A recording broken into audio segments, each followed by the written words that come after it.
And here we are with another Monday Rewind. Welcome back to Bounding into Comics. I'm Cider, the guy that reads the news, and here's Jacob, the guy that reviews the movies.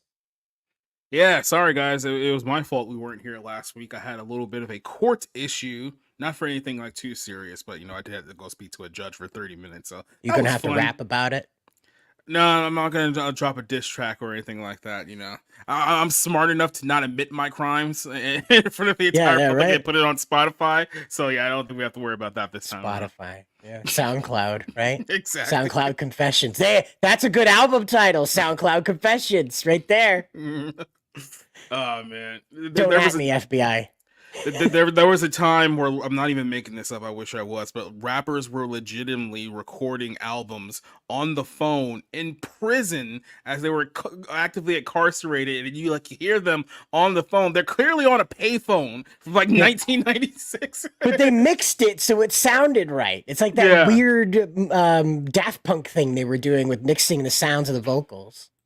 Just Yeah. imagine being in a prison line on a payphone. There's probably six guys behind you. You over here trying to drop bars on the phone so that your record label can put out your next I single. need another quarter. I got to record this again. Another quarter, another quarter. Oh man, that just sounds Yeah, like a man. mess. Well, speaking of messes, we have great news coming out of Kotaku right now. Everything's on fire. That's right.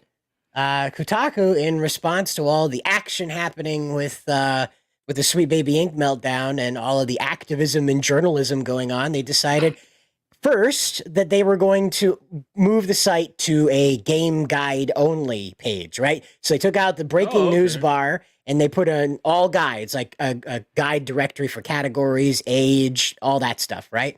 So then the staff, like we lost we lost the editor in chief, we lost the one of the reviewers, and then a bunch of the staff just went nuclear on Twitter, right? So this whole thing now is they put the brakes on moving away from being a news site into being guides, and now they're just kind of stuck in this limbo between it all. Like this is such a spectacular meltdown. Yeah, so Jen Glenson is the editor in chief, and so she's like, some personal news. I've resigned from Kotaku, and Jim Spanfeller is a herb or an herb. I'm not sure. Editor in chief. How about Yeah, that?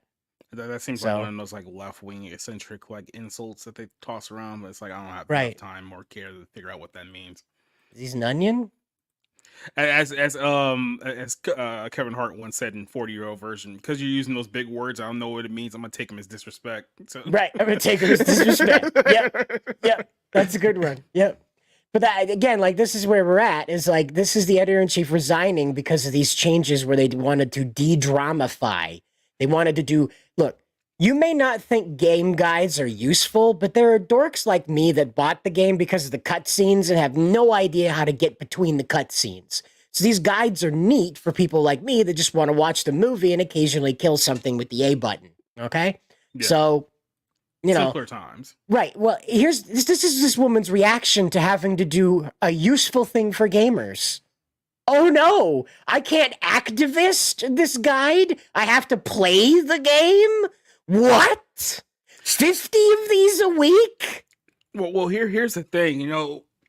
When it comes to journalism, or let's say the psyop that we've called journalism for the last several decades, you wonder why we're just an absolute mess of a society right now, worldwide. It's because these are the people who have been controlling our thoughts for decades. This goes back to, remember a couple years ago when a whole bunch of people quit Deadspin because Deadspin was like, hey guys, people are not reading us anymore because we're becoming a bunch of activist jerk offs. Let's go back to actually covering sports, because that's kind of like the whole purpose of this whole thing is to cover sports. So just stick to football and basketball. Let's try to see if we can get these readers back. And everyone quit because they were like, I can't be an activist anymore at Deadspin. I refuse to even work here. It's like, this is these people's mentalities. If they cannot essentially subvert every single ideal of American society and try to warp their worldview into the minds of the readers, then they do not even want to be there anymore, because they view their job as activists, not as journalists. They're not there to report. They're not there to cover things. They're not there to review things. They're there to actively shape their worldview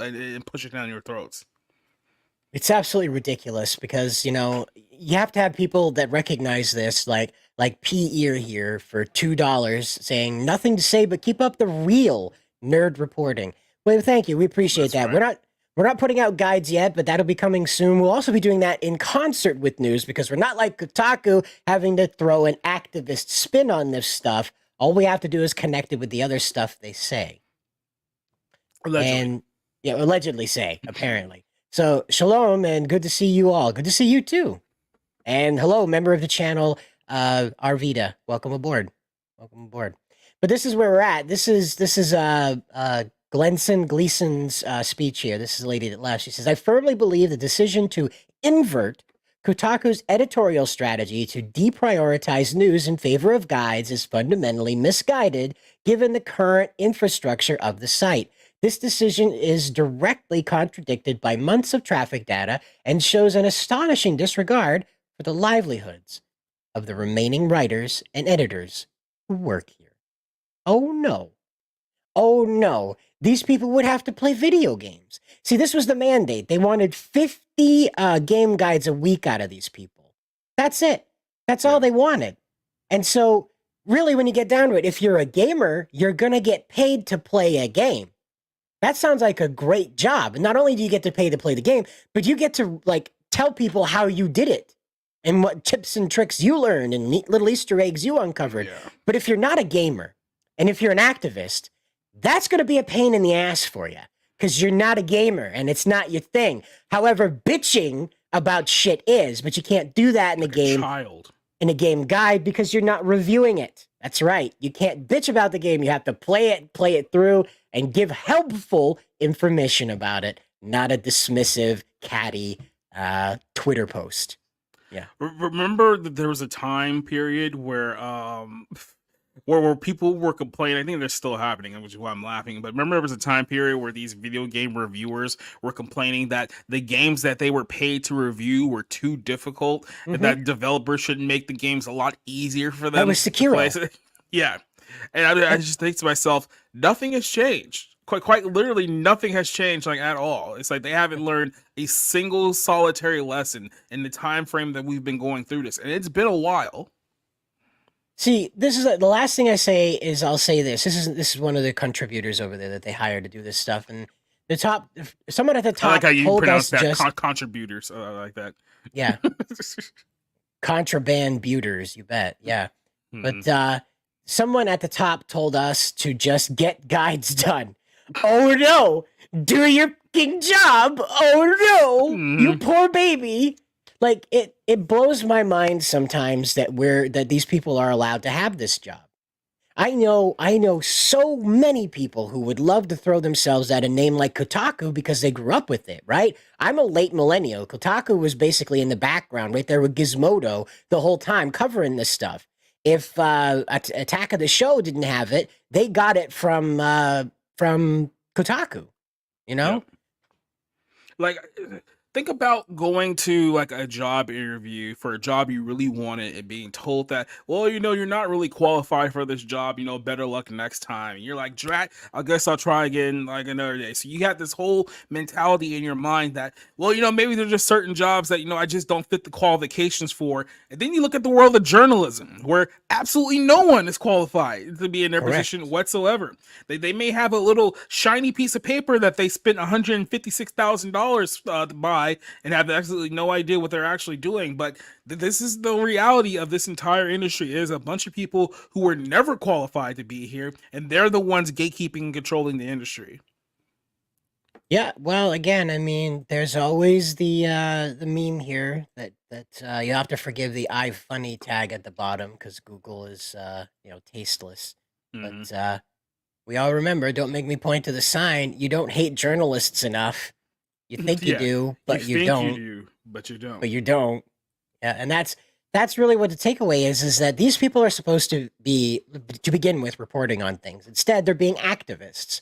The whole uproar caused here is because these people couldn't keep their mouths shut about the Sweet Baby Inc. thing and had to go to their defense, had to come to the defense of people coming to their defense.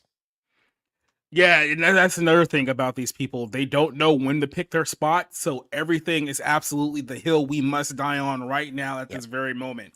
Like, they don't have the mentality of, hey, let's lay low on this one just a little bit and wait for the tide to move in our favor, then we'll strike, right? It's like, no, we have to go 100% balls to the walls, all in on emotion, right near, right now. If you don't do that, you're not our ally, which means you're an enemy, which means you're a Nazi. Yep. Full Toys R Us tantrum. Full Yep. Toys R Us tantrum. It really blows my mind that, again, I keep using that phrase, but it astonishes me that $1 million corporations are out there saying, yeah, I'm cool with that. I'm all right with that. I'm down with this whole agenda-driven storytelling stuff that we're gonna do now. This agenda-driven game development. This agenda-driven reporting we're gonna do. It's not the news. It's not the news that actually happened. It's the news we want to happen. That's how these Well, people go about it. and another big part of the problem is that it's twofold, because what we're seeing here, we're seeing a lot of these media companies are very, very, very, very small legs of a larger portfolio for either a mega corporation or some guy who has too much money to care. And that's really what the problem has become, because I don't know exactly who owns Kotaku, but let's just say for a second that Kotaku was owned by, let's say, NBC Universal, right? Let's just throw their name in there. They're so low on the totem pole of what brings in revenue at NBC Universal that even if the building was absolutely on fire, there's no reason to care from NBC Universal's perspective, because they're making billions of dollars in revenue and getting Right. people to get cable, making movies, the Universal Studios, the so many other things. They just simply don't care. Or they're owned by, let's say, a Jeff Bezos, who's too busy going to San Tropez with his girlfriend, trying to make it seem like that he has the best life in the entire world as he's waiting for his $500 million yacht to be finished. That he doesn't care that his writers at the Kotaku, he probably doesn't even know he owns Kotaku. He probably forgot. Like, Well, that's just it. Is that Gawker owns Kotaku? And if you want to talk about forgetting that they owned something, I'm pretty sure Gawker has forgotten that they owned Kotaku. And that's probably what this change was. Like Pete Ears says here, the bosses probably just wanted to keep them busy doing actual related work and want to avoid getting sued. Like Deadspin, 10 to 15 guides probably would have been enough if they stayed out of the controversy. That's just it. They wanted 50 guides, right? 50. So among the staff of Kotaku have been just a bunch of activist turds, so much so that they ticked off Nintendo over this. Remember this? Nintendo blocked them from having any front row coverage to them anymore. It had to get second line from then on, more like TMZ style, That was the only way they were going to find out about Nintendo. And so this is what happened to them, is that like 50 guides a week was too much. They couldn't bring themselves to play 50 video games a week. Nope. It's amazing. Like, it didn't have to be these AAA games that take 8 hours to complete. They could be just simple things. Well, the problem is that then it feels more like a job, and who wants to really do that at the end of the day, right? Right. They can't go to the like mocha latte machine while they're at the arcade, That they have to go to their tabletop Maoist revolutionary meeting after work. It's like, I don't have time to actually do a job here. Like, what are we doing here? Well, speaking of doing an actual job, it seems like somebody with Ghostbusters Frozen Empire had an idea for a single episode. Maybe not a movie. There's been a lot of pushback, surprisingly, about this film, and it's for a couple of reasons. And I've noticed that we've seen to be getting pushback from, I guess, hardcore, longtime Ghostbusters fans about the actual quality of this movie, because got the feeling from a lot of people who have seen it is that this film is just utterly dull, and it's not good, it's not funny, and there's some issues with some of the character developments that's going on here. So to kind of unpack where we started off from here is that a couple years ago, I think it was 2021, they announced, hey, we're going to do another Ghostbusters. However, this is going to be a direct sequel to Ghostbusters 2, which means that officially Ghostbusters 2016, the all-female one that was such the rage for a number of years, that one's officially non-canon. So it has absolutely nothing to do with this series. So they're just pretending like that film doesn't exist anymore, which made certain people in the media, which we talked about earlier, very, very upset, because they spent years defending that film, only for Sony to turn around and be like, yeah, we're just going to go ahead and non-canonize this whole thing. Who cares, right? So in the course of doing this, and you also got to keep this in mind too, for so many years they tried to do another Ghostbusters film with the original four Ghostbusters, and for whatever reason none of the guys could ever agree to actually coming together and doing the movie, even though they had roughly almost 30 years to come together at least for one shot and do this film, right?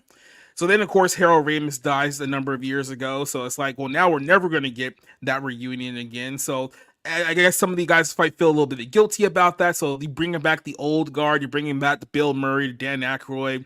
What was the black guy's name? I'm blanking on his name here for some weird reason.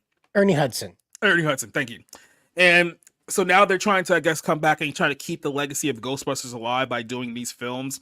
Now, the last one was kind of low. We're going to focus this new Ghostbusters on the granddaughter of Harold Ramis's character in the previous movies, and kind of shift the focus towards her family, which is what they did. And for the most part, it was an enjoyable movie. I think it washed a lot of the stinks, the bad taste out of people's mouths from the last film. But now here you have the problem of Frozen Empire. Is that on one hand, you still have that old school, like 40-year-old, 50-year-old Ghostbuster fan base who are interested in the nostalgia from all these old movies from the 80s. And on the other hand, it's like, well, we got all these younger castmates here and the younger crew, and we kind of want to shift this thing into like a young adult type direction as well. So you have two completely polar opposite fan bases. How do you make them both happy? And the answer is you don't. You pretty much have to pick and choose which side you're going with here. Are you going for new, fresh Ghostbusters, or are you going for, hey, it's still 1984, please spend your money here? And this is a film that ultimately satisfies nobody. The whole concept of this film is that there's an old ancient demon that has been locked away into a brass ball, quite literally a brass ball, for thousands of years. And for some shenanigans happens, and all of a sudden, like, the demon gets out. He has the ability to literally freeze people to death, which is called scaring them to death. But he basically has Sub-Zero powers. Let's just put it that way. It's a lot easier way to describing this. So he freezes people to death, and then the old Ghostbusters, who are like literally in almost their 80s at this point, are still in here. And they're trying to help Paul Rudd's pseudo family because he's in this film also. And I guess now that Ant-Man's pretty much done, this is probably his franchise moving forward. So we'll see where that goes. And it's really just a story here is that, you know, they're trying to figure out their family drama, and then they're also trying to figure out how to stop, you know, the new demon like of the week and whatnot. So everything about this movie feels very small scale. There's no like impressive visual spots. Like, say what you want about the first two Ghostbusters, it did have the visual spot of, you know, all the giant Stay Puft Marshmallow Man climbing the Empire State Building, and it had the same thing with the Statue of Liberty in the second one. So there was some sense of an epic attached to this one. There's no sense of this in this film, like, whatsoever. Everything's toned down. Even the final battle doesn't take place on a grand scale. It literally takes place inside of the Ghostbusters building, which is like, you froze the entire city just so the final battle can happen in the lobby of a building that's been here since God knows how long, right? That's another kind of one. Another one, like, and this is kind of thing, like, we're just creating new monsters to justify a new movie. There's really no purpose for this thing to exist. So you're sitting there, you're watching like Patton Oswalt and the Indian guy. I can't pronounce his name. It's like Kulami, whatever his name is. He's not that great in this either. They both play a pivotal role in the film, but it's like at the same time they really don't need to be in the movie at all. It's far too many characters, too many distractions. Nothing about this is well oiled at all.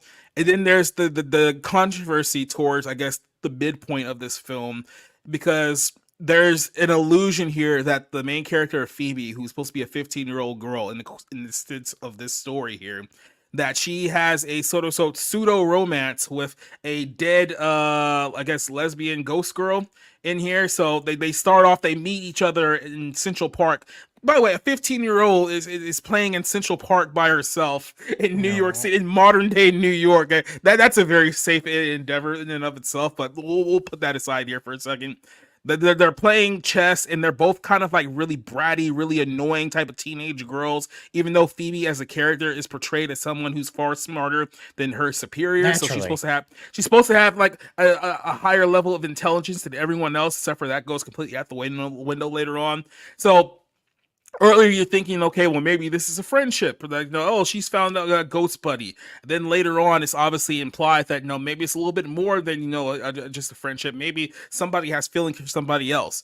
As a result of this, Phoebe decides to there was a machine that I guess can separate demons or ghosts from like objects. So that was like the big plot thing. She puts herself into the device so she can separate her soul from her body so that she can be one with the ghost girl. And they guess they thought they were going to like have some kind of like romantic adventure or something like that. Then of course you figure out it's all a trick, and this is what the demon uses to escape in the first place. So our super special smart character does something extremely stupid, So which is wait, Go wait, ahead. Jacob. A lesbian Hmm. relationship brought a demon to her. Is Yeah. that what I'm to understand? Yes. You know what happens when they go woke, so woke, they circle back to based again? Yeah. It keeps happening. It It, just it, keeps happening. it's like they go so woke they end up snitching on themselves and go revealing a little too much. So The it's like, Barbie yeah, movie, they went so woke, they circled back to based again. Then there's this now. They've gone so woke, a lesbian relationship led to a satanic icon being released into the world to wreak havoc and cause death. yes. So quite literally, the entire city of New York was under the judgment of this giant demon, thanks to two dumb, dead, half not dead, lesbian teenagers. So then that's your film. Diversity, we're helping. Exactly, right. So there was debate here because some people thought that, oh well, maybe you guys are looking a little too much into this, maybe you guys are trying to see some lesbian relationship that isn't actually there. And I was like, look, here's my position. When people on both the left and the right see the exact same pattern, that means that there's a pattern there if both sides are picking it up. What Like, a concept. you can say that, well, maybe you guys on the right are looking too much into this, but people on the left are saying the exact same thing. Like Red Letter Media, who we all know is not, the right of the right or the left of the left, they caught on to the same thing that everyone else caught on to and made a joke about it as well. So you can't just say that people are just like making this whole thing up in their head, or, oh, you guys are just looking for things that are woke. It's like, it's right there in front of your face if you're paying attention. And then they had like a whole platoon of Ghostbusters showed up. So like the whole proton pack is a dangerous, unlicensed device. The Yeah, other thing don't that cross the annoys me, streams. the other thing that annoys me about this is that they just, who cares? It's now a McDonald's toy. You pick up your proton pack at Walmart today. But Yeah. the other thing is that ghosts were supposed to be these things that were pests. This was not some spiritual movie. It was, even the second one wasn't supposed to be some call to action or some critique of faith or anything like that. It was a twist on pest removal. They're Yeah. nothing more than rat catchers, but they specialize in ghosts. But the ghosts were supposed to be pests. They weren't supposed to be people, because there's something intrinsically wrong about taking a sentient creature who's not evil and putting it in a nuclear containment unit Yeah. that is full of evil shit. Well, that's the other little subplot here. It's very dumb when you think about it in context, but obviously this building, the original Ghostbusters building, they've been trapping ghosts there forever. But I guess in the course of like 40 years of trapping ghosts in this thing, they never actually found a way to like release the ghosts that they captured. So they just Well, been there this whole time. wait a minute. So go ahead. They did release them. They blew out in the second one, right?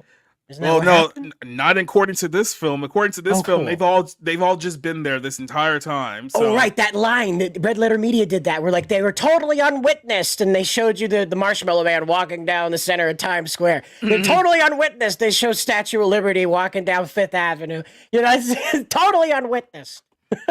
yeah, so then of course the big demon is like, well, let me just steal all these ghosts that you guys have been collecting for 40 years, and I'll use No, these no, ghosts no, to no. be a part of my army, and we'll just take over the world. That's what we're gonna do, even though that's not actually what happens here today. So Thanks, lesbianism.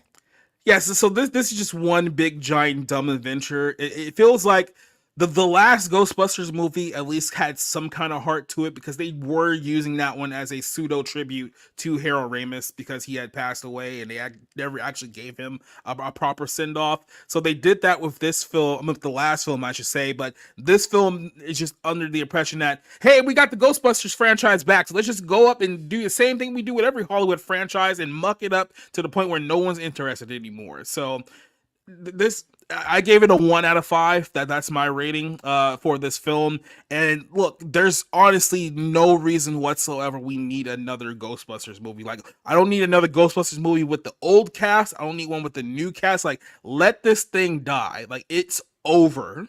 Right. There's no reason for this, because No. like if you step back and you go, okay, so maybe they could do the real Ghostbusters with this. No, they can't.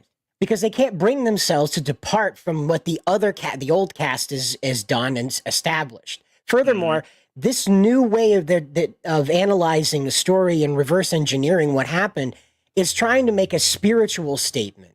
They're trying to make some romanticized statement about the dead when, as I said before, they were just pest control. That's all they were. Slimer is supposed to be a rat. That's what that's supposed to be. It's just a floating snot rat. By the way, Slimer's in the movie again for absolutely no reason outside of the fact that we need to sell toys. We need to sell popcorn buckets. That's what we need to sell. We need to sell popcorn because nothing makes you more appetized. Similar to the Dune fleshlight, the Dune 2 fleshlight, nothing really gets you in the mood to stuff your face with popcorn than reaching into the overflowing snot gob of Slimer with his mouth wide open for you to pull delicious popcorn out of. That's just so appetizing, having teeth poking up out of your popcorn. Yep. And by the way, don't be afraid. Yeah, look, no one in the history of Bounding in the Comics is giving more 0 out of 5s for movie reviews than me. So if it comes to a point where it's time to give it 0, I will, without certain, give one. But this one barely missed being a 0. Not to say that it's much better. It just barely missed that low tier. Well, see, I wonder how long it's going to be before they make the Ghostbusters mobile a U-Haul truck. Now the lesbians running the show, Who knows, right? And then, Yeah, I said, because I know the actress who plays this character turns 18, maybe like in the next year or so. So I don't know. Maybe they were just trying to allude to it in this film. So it's like, well, once she turns 18, now we can go all in because we don't have to worry about those weird pedophile laws anymore. So yeah, we're good to go here. Well, speaking of our good leftist friends over there in Hollywood doing their very best to destroy society, we have now MAGA-NETO. Thank you very much. Hollywood director argues X-Men 97 chose to adapt the trial of Magneto in order to take a swing at the MAGA crowd. Yep, that's what's happening now. That's what we see right here. And, as we get down into this, we find out that, it's like to mirror the January 6th thing. They're meant to put Trump on trial through Magneto being like this, what do you call it? When they make like a fake object in order to beat the hell out of it. It's one of those, it's like a pinata, but they actually want to hurt the thing. It's not for candy or whatever it is. I forget the term, but that's what they were doing with this. And so the trial of Magneto, or in the original conception, again, obviously has nothing to do with Trump or the insurrection, the supposed insurrection, if you will. And so here we have like a complete reframing. Again, this is what our skin suit loving friends in the corporate world like to do, is they go, oh, this would make a great vehicle to complain about the Orange Man. Let's do that. And they did. They cannot help themselves. They just absolutely can't. Like, I get it, the election's coming up and whatnot, but I mean, let's be honest, this was done well before they absolutely knew that Trump was going to be like a thing. So they just decided that, you know what, we're going to do? We're going to do something about Trump, because that's something that Hollywood has not done in the last 10 years. It's make the bad guy of their series a representation and a metaphor of Trump. That will put the butts in the seats. Well, I mean, I have to let you know this is AI, but I said, hey AI, what would Trump look like if he was Magneto? And then I added some text, and I'm thinking he should embrace this look. I think he should embrace this look. This is this is definitely like upgrading the drip. You know what I mean? This is So definitely upgrading the drip. someone's gonna turn this into like a sign at the next Trump rally, and then like they're gonna have absolutely like lose their minds because now all Yep. of a sudden it's Trump's using our slant against him. It's spinning it the other way. So it's like, oh no, this is not how it was supposed to happen. And it's like, yeah, this always happens because you guys are dumb. How the yeah, right. They're gonna choose this as like the thumbnail, right? They're gonna make this the thumbnail, the Kotaku article. How Trump is stealing the Holocaust with the X-Men. You know, it's just it's because again, like I have to ask myself, like, what is the goal? This is a cartoon obviously made for adults.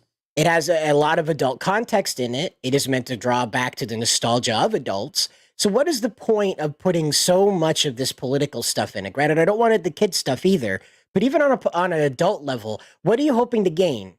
Is this like preaching to the choir? Are you reminding the Disney Plus subscribers to vote for Biden? And they go, ah, yes, you're right. Yes, Magneto is Trump. You're right. But here's the problem. When you go framing Magneto as Trump, Magneto sees the plight of his people, and the only solution he can see is to have them either overwhelm the opposition that wants to wipe them out or completely depart from them. Okay? This Magneto is to the point where he does not see resolution anymore. So when you go framing Trump as Magneto, you actually elevate him to a martyr status. You elevate what Trump means to people to a level where they're like, I'm more sympathetic now. You framed him as a guy that's fighting for the freedom of his people who are being downtrodden and oppressed. This again, like you failed again, guys over at Disney. You failed again with doing this. It just never stops. They're not very bright. Have you noticed this? I'm not sure this is a trend that you picked up, but these people are not very smart. Well, you know, like Telehim says here, they come off like they are sexually attracted to Trump, and there was a post going around. This is what AOC will look like next year. I think it was from Dom Lucra. Hold on, see if I could dig it up here. This was funny. There it is. This was so funny, dude.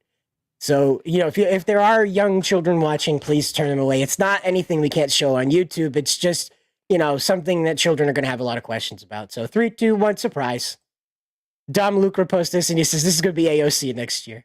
Mm-hmm. And it's like when you say it's like they're sexually attracted to Trump, I have to ask, like, maybe power, experience. We hear about this all the time in the romance novels. I mean, what was 50 Shades of Grey excuse? He was rich. He was powerful. That was her whole like excuse. Like I couldn't help myself. Right. Exactly. Yeah. I didn't even like him. Right.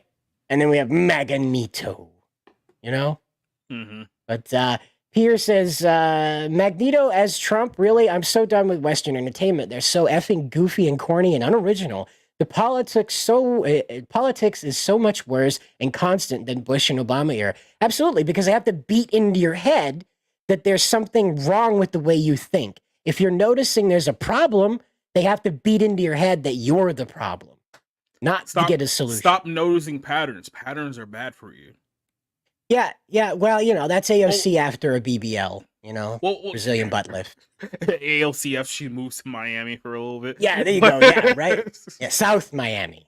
Oh yeah, way south. But no, it's funny. But look at it from this perspective, right? You can either have Magneto be Trump, or you could have Magneto be Malcolm X. Like, which one would you prefer? Because you're going to get one of them, if not both. Don't mix those, by the way. Don't make him Magneto X. Don't do that. Don't make him MAGA X. Don't do that. Man.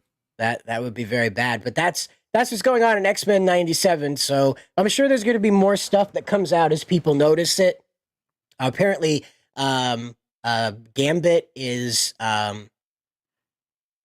what's a good way to put this? It's YouTube sensitive. Oh, well, he's cucked, apparently. So apparently he's got it for Rogue, and everyone expects them to be together, and whoop. Nope, that's not the case, because Rogue's got to live her best life or something. So that's great. He kind of looks like a nagget. I think that's a safe word to use on YouTube. So yeah, we'll go with that one. And Josh is right. Officially in the Marvel universe, Trump is MODOK. They grafted his face onto MODOK because why not? That's how thin-skinned they are. Right. Oh boy, I mean, these people don't cease to amaze me with their absolute sheer stupidity. Yet here they are. And like I said, they're just making they're making the exact same mistakes they did 8 years ago now, except for Mhm. the only difference is that they're screaming louder than they did 8 years ago, which they think somehow screaming like a child, like somehow a child thinks that if I scream louder, then I'm gonna get what I want, and it's like no, that's not how life works. You should have figured this out when you were 4, but apparently here you are as a 35-year-old person and you're still have not learned this lesson. So Well, and here it is with AOC's the same thing. Like, Mitch Ryan says she's cute, but she's awful. I don't happen to mhm. think she's attractive, but I understand why other people think so. But the thing is that she's obviously a political tool. She was a bartender before this. She was deliberately put into place because people look at her and they go, "Ooh, pretty," and they don't think. Like you guys, you're thinking that's why you notice that she's awful. She's a horrible person. But obviously, she's going to switch sides as soon as she's told to, which is why I found Dom's post so funny, is that she'll be MAGA next year. So we'll Hmm. see. It'll be what her baby face turn when it comes to politics. Yeah, right. She saw the light, and it Hmm. wasn't Jewish lasers. So, Yeah. She's gonna be the person next year 4th of July. She's gonna be in like in the red, white, and blue mini skirt. If they say you go America. leading the Trump parade. Yep. Yep. But yeah, Hey, maybe those people harassing her and her boyfriend at the movie theater was just enough to drive her to the other side. Who wow, knows? you never know. You never know, right? Arvidas says Trump is a Doctor Who villain. Yep, yep. I'm sure there's plenty of more. I'm sure he's coded into so many things. We know in Yeah. 1984 he's practically the character that.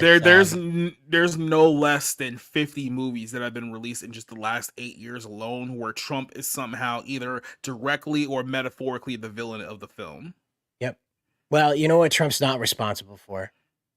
That's fail doxing J.K. Rowling's family. But in an Hmm. attempt to dox her daughters, these transgender activists went after her daughter, and Hmm. they missed, and they doxed a young woman in Portugal who is not J.K. Rowling's daughter, nor in possession of her granddaughter. And Rowling went and explained a whole bunch of like legalese about how she was definitely going to take people to court if they didn't cut this out. And let me just skip down to it. Uh, do, down here just a little bit. These people seem safe. Yeah, no, here we go. So at Wizarding News started this by posting pictures of this young woman in Portugal and the baby and saying that this was J.K. Rowling's daughter and granddaughter. And so in response to this back and forth, J.K. Rowling says, "I've done everything I can to keep my children out of the public eye. My eldest daughter doesn't owe you or anyone else details of her private life. However, for the avoidance of doubt, one, contrary to your claims, this is Wizarding News, the person that doxed this Portugal girl in order to try and get at J.K. Rowling. Number one, contrary to your claims, we are very close and last talked an hour ago. We discussed your posts, which have angered and distressed her. Two, contrary to your claims, she doesn't live in Portugal. Three, contrary to your claims, she has no children. Four, the young mother whose photograph and personal details you published is not my daughter and has no relation to me whatsoever. You've published easily disproven and damaging falsehoods. Should we go to legal proceedings, you will need to show why, in spite of being told the truth, you neither retracted nor apologized. In the absence of any such retraction and apology, the next communication you will receive will be from my lawyer, from J.K. Rowling herself. So, In other words, I'm gonna sue your ass. well, that's just it. Like, you may not agree with her politics. I don't. I don't agree with J.K. Hmm. Rowling's politics whatsoever. But it is not appropriate to drag her daughter into this disagreement over how she comes down on trans stuff. Like, I'm not for it. She's not for it. We agree on that part. But there is no reason to go out and drag her family into a disagreement over this stuff. It quite literally doesn't. These people, these are the same people that'll tell you that words are violence. So by J.K. Rowling making this distinction between a man in a gender dysphoric state and a woman who is not experiencing that, by making that discrepancy known to the world, she's apparently hurting people. Apparently.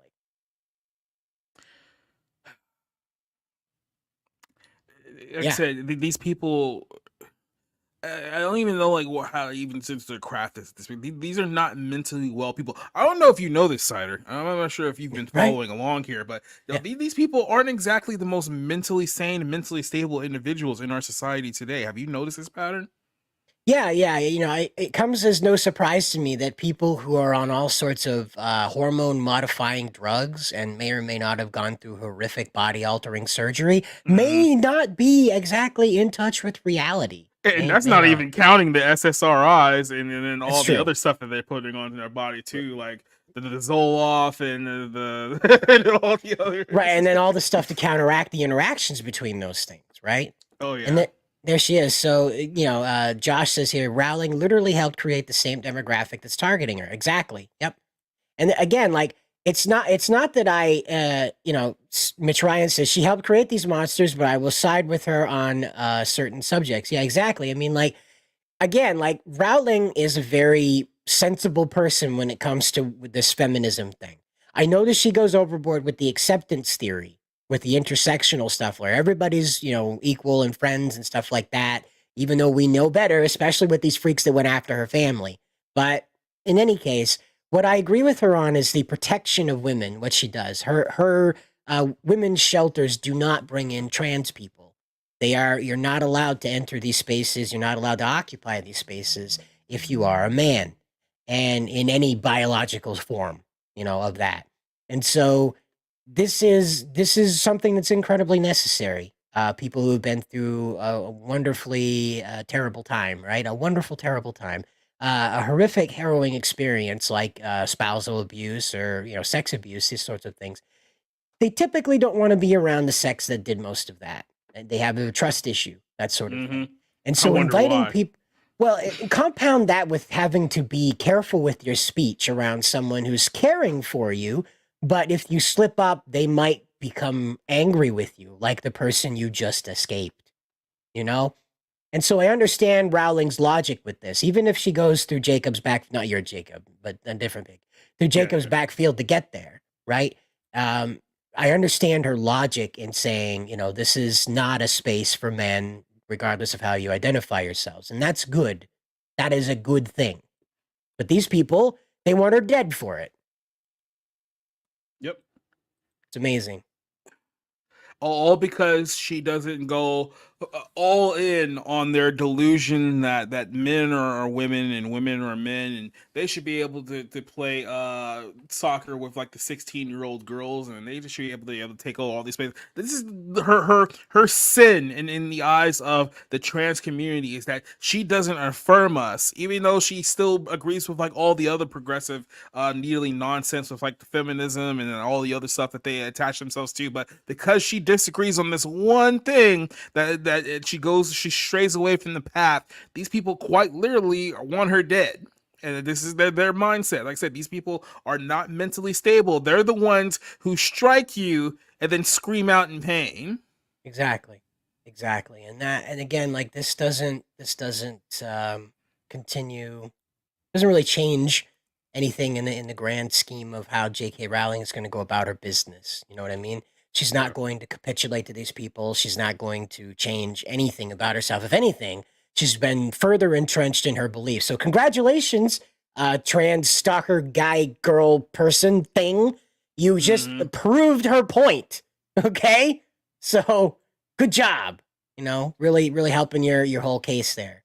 But so this is another one. This is from last week, but I just want to like clarify some of this with Kotaku because we didn't get into it a little earlier. Spencer got this for us, but the Kotaku editor Alyssa Mercanti, whatever, lies about Sweet Baby Inc. And that's what it is.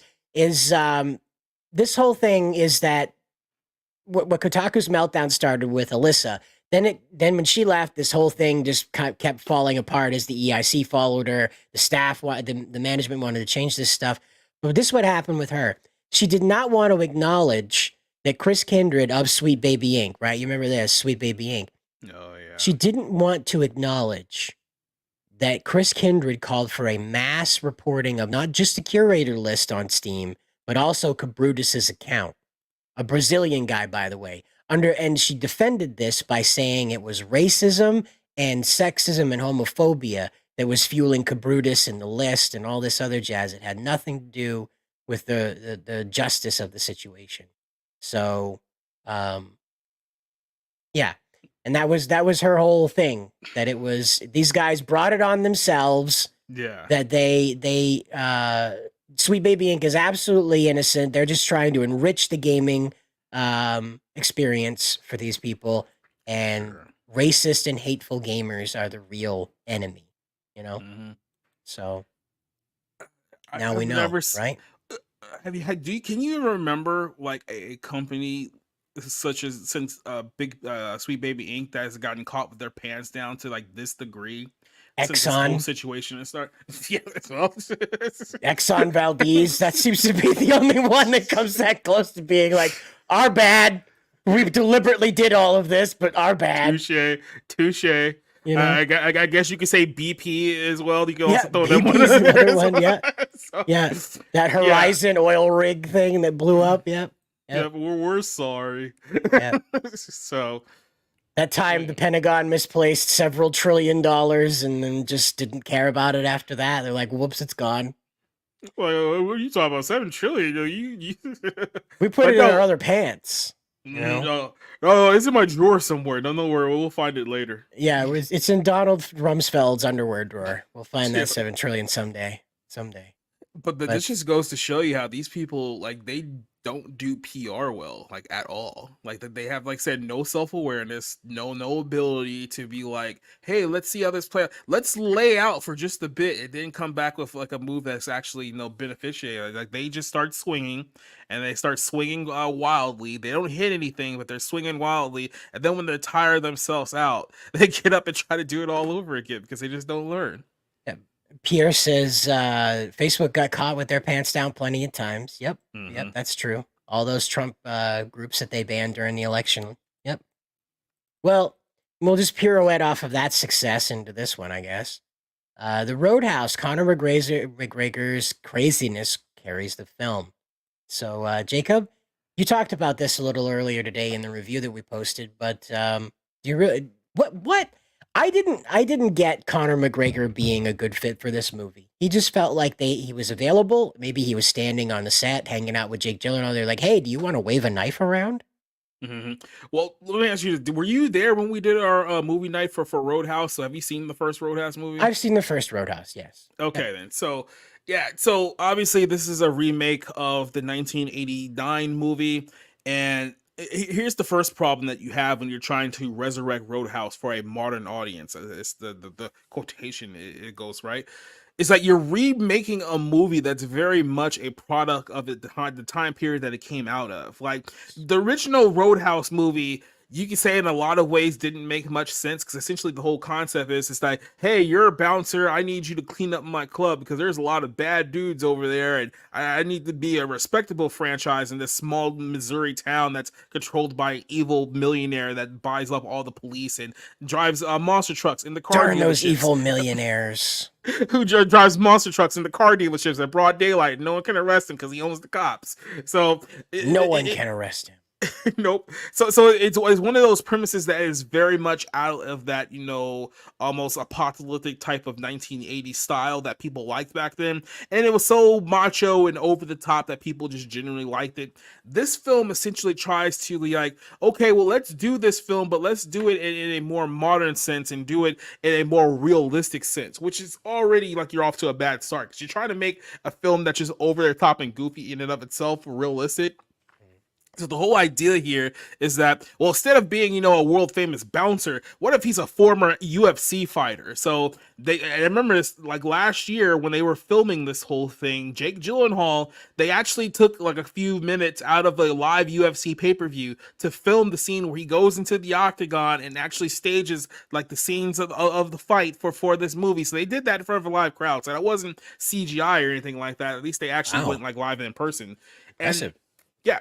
And then they were like, well, hey, since we're going all in on this MMA industry that we're going with here, why don't we bring in Conor McGregor? And he can be the villain of the movie, even though he's never acted in anything before. But obviously, Conor McGregor is like the biggest, like, MMA fighter name of like all time. Like the guy like does massive numbers whenever he fights. Pay-per-view numbers are insane. So it's like, oh, there's a lot of people who like Conor McGregor. They'll come out and see this movie. So they decided to take Conor McGregor out in the middle of one of his drug benders and put him on screen. And I don't think they ever actually gave him any lines. They were just like, oh, just go out there and be you for a few minutes and we'll just roll, right? Here's a Because knife. Be Connery.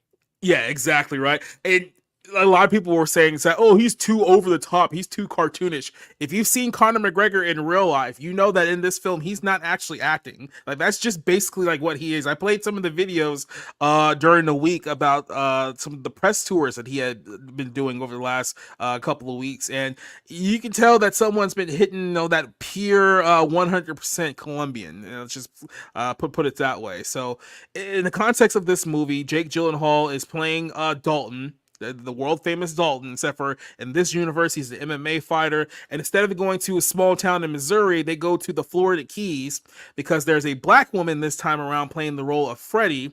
And she's the one that comes to him like, hey, my Florida Key cabana place is getting a little unruly here, because what she doesn't tell them is that, hey, there's a bunch of guys who essentially want my property so they can knock it down and build like, Condo. build their condos and stuff like that. And I need you to protect me from these people. So that's kind of the whole concept here. So Gyllenhaal goes out there, he beats up a few guys because, obviously he's more trained than everybody else, but he's kind of wacky and suicidal in his own right too. So he's kind of a lovable psychopath. Yeah, this film is very, very let's just say lined base, if you know what the context of lined is in this film. And it's a movie that if you go into it with kind of low expectations, you're looking just for a fun film, Jake Gyllenhaal is a good enough actor so that he can carry the film as the lead. And then of course you have Conor McGregor playing an absolutely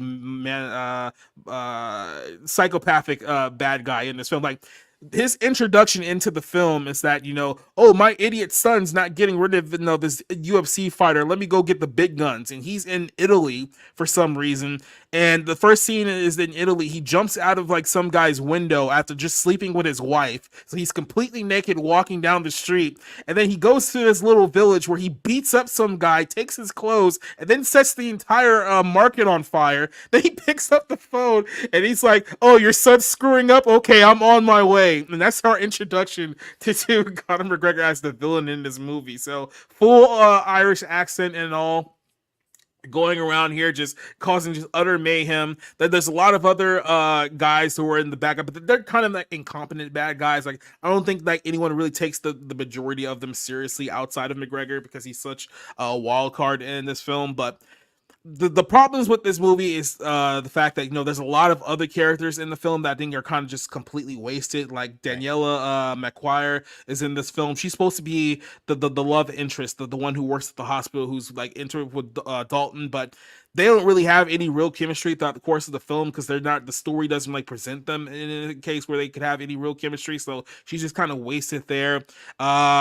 One of the black girl who plays Frankie in the movie, her name is Jessica. She's the one who was on The Daily Show a few years ago, and she's just completely miscast like in this role entirely. Like you never actually buy her as, oh yeah, this is her joint, and she's the one running the show around. Like no one actually buys this at all. But so there are issues with the film. I'm not gonna sit here and say that the film is perfect, but I think that for most people who are looking for this, they're looking for over the top action. They're looking for kind of something that feels a little bit like Roadhouse. There's a lot of good stunt choreography in the movie.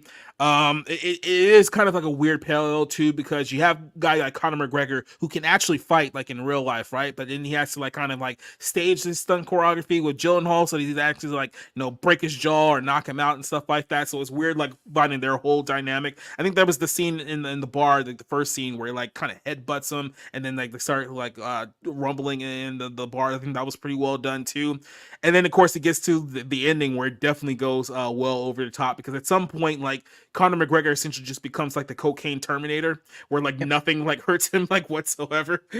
So it was pretty entertaining to see. But like I said, a lot of people are going to compare this to the original one. This is nowhere near as good as the original. You just have to accept the fact that you can't recreate that atmosphere. You can't recreate that in modern time, especially if you're going to do it in a modern setting. Like if you're going to recreate it, then the world that you create has to be just as over the top and ridiculous as that film's universe was. But if you're going to do it in, well, we're going to show a little bit more realism with this movie, you've already kind of missed the plot. So like I said, some people are going to like this movie, some people are not going to like it. For me, it's kind of middle of the road. I give this a 2 out of 5 for me.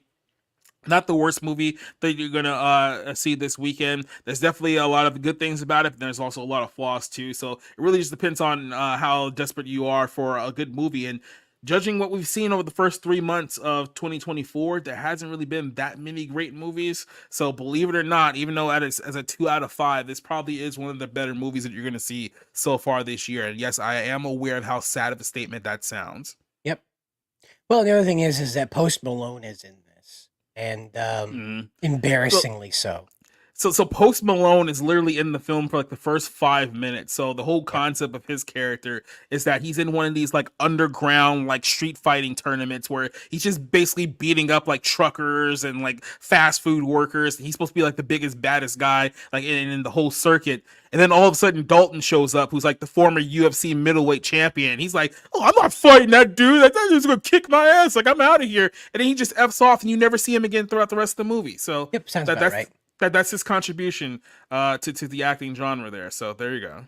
See, I think Conor McGregor's character should have been the villain in Samaritan. I think that would have been a way better fit for the character they created for this movie. Like he would have been much more at home getting a sledgehammer to the face. Oh yeah. Yep. Yeah, like I said, Connor. I don't know, like I said, in the context of this film, he works because, like I said, he as himself is such an over the top maniac that it comes off well in the film. But I don't know, he may also have to be on the rehab train here soon if he wants to see the age of 40, and we'll just leave it at that because he's kind of like I said, this is a guy that like biggest UFC star of all time. He did a boxing match with Floyd Mayweather almost about 7 years ago. He got like $100 million off of that boxing fight alone, and then he just became like, "Oh, I'm now a 9-figure millionaire, so I'm just gonna do all the cocaine and buy all the expensive stuff and sleep with all the women that I want to, and I'm gonna live in the fast lane." And we all know sometimes in the fast lane, your car veers off of the road and smashes into the median. So, yeah, Paul Walker. Yeah, too fast, too furious. Right, too cocained. Yeah, but here we are at the end of the show, though. And I know, Jacob, you have a show coming up after this, the Bible Lens podcast. Yeah, so tonight we're going to be doing the Bible Lens podcast. I believe it's episode 30. I'll make sure I get the number right here, 36. And we're going to be talking about the dangers of following false Christians. And I think over the stuff that's been going on over the course of the last week, this is probably a very important topic to talk about. That's probably become more important than I initially thought it was going to be. But we're going to talk about leading people, I guess following people claiming to be Christians who aren't truly. We'll talk about that tonight. And then tomorrow night, we have the Barroom podcast. And we'll be talking about the Diddy situation. We'll be talking about Megan Fox Insane's comments. The Acolyte, we'll be talking about that one as well, and a few other stories.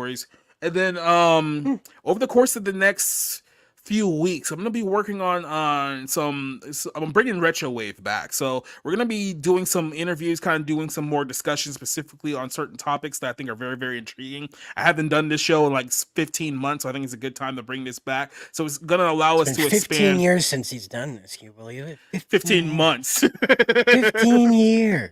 Amazing. But yeah, so it's gonna be able to expand more of actually doing content on YouTube, and it's gonna be a lot more informative. So I like the change up in the kind of the format here. I'm trying to do a little less streams and trying to do a little more content driven stuff. So it should be pretty fun over the next few months. So a little bit of a transition period, but I mean, like I said, we got some good things coming up. Mm-hmm. Well, and make sure you come back to the Bounding Into Comics channel on Wednesday, because we have 01, in which we're going to talk about probably the DEI mess going on with Pokemon International. Don't worry, not the Japanese one. The Japanese one's getting rid of the ESG. The American Pokemon company is sucking it all up. So we're probably going to talk about that on 01 on Wednesday. But also on Thursday, you come on back for a show that I do with Nerdigans called Tokyo Happy Hour, in which we talk about all the neat things going on in Japan culturally, along with the market, and not like stocks and stuff like that, but like what's going on with how anime is taking shape, what's going on with the anime drama. We got an update about the Dragon Ball manga last week that everything's going to be okay because Toriyama basically wrote out to the end of Superhero.